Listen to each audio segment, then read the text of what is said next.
Okay, so today I'm putting up an updated and much better lit video of how to take apart the Marui 870.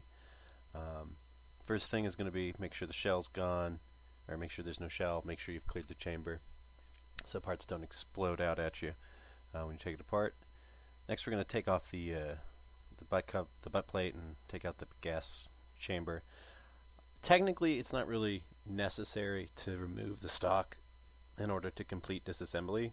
But what happens when you go to put it back together is the little O-ring between the stock and the body will get snagged up if you don't, so it's just much easier to take the stock off at the start. Next you're going to take out the body pins. In my case I have an eye bolt and a nut to provide a sling point attachment. It works pretty well. I got the idea from somebody on arniesairsoft.com. You're going to pop out the other pin as well. Now the pins will only go out one way, so if they don't come out one way, just pop them out the other way, because the little, the scoring on them can't get through the trigger mech. It helps to get the trigger mech out if you half cycle the slide back. That way it doesn't get caught on anything when you take it out. Next we're going to start removing the barrel garbage. So the magazine tube end cap, the magazine spring and follower. Now part of the disassembly that I've skipped here is removing the screw that holds this piece on through the bottom of the mag tube. I found that screw isn't really necessary, as well as a little silver piece that goes inside the barrel that screw screws into. Not really necessary, kind of a pain in the butt to get in. The pressure between the barrel and the mag tube will actually hold that piece in place, so you don't really need it. And then to make it slightly easier to get this out, I've dremeled that U shape out a little bit to just make it slightly easier so it doesn't stick as far into the barrel, because this is probably the most difficult part of the disassembly. It certainly feels like you're going to snap it in half every time. In order to get it off, I found it easiest to put a larger screwdriver in between the barrel and the mag tube, divide a little bit of space there. So now coming up, we're going to be taking the body off of the inner frame, and you're going to watch out for these three pieces. There's the injection ports, spring, and then that silver piece and another spring. In order to do this, I found it best to just turn the ejection port down towards your table, so if any of those three pieces explode off of the gun, they go directly onto your table and you don't lose them.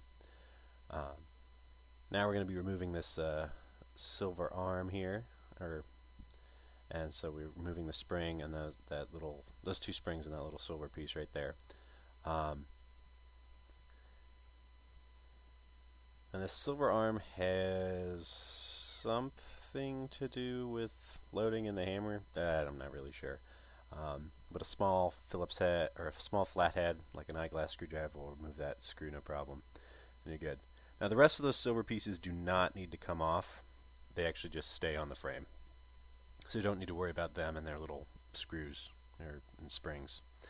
Next we're going to be removing the rack arms. It's easiest to just turn the gun barrel down and then pull the two arms away from the body, and then slide the body up away from those arms. Next we're going to be removing the mag tube itself. Large Phillips head screwdriver will remove that screw right there pretty easily.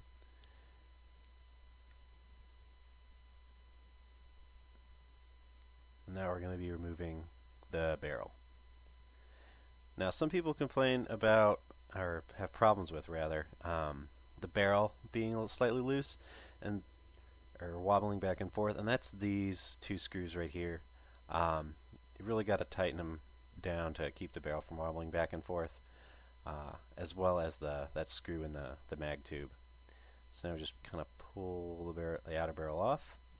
Now I lost the bracket that goes on the end of my barrels, and so if you check the link in the description, I have a bunch of fixes and tuning advice for this gun, and that's covered as well. So now we remove the inner barrels by removing the two screws on either side of the frame, and then there's just a bunch of little screws. It's a combination of tiny Phillips head screws and tiny Torx head screws. I'm not going to show removing them all because there's just a lot of them and it's annoying, but you will remove every screw out of the frame there.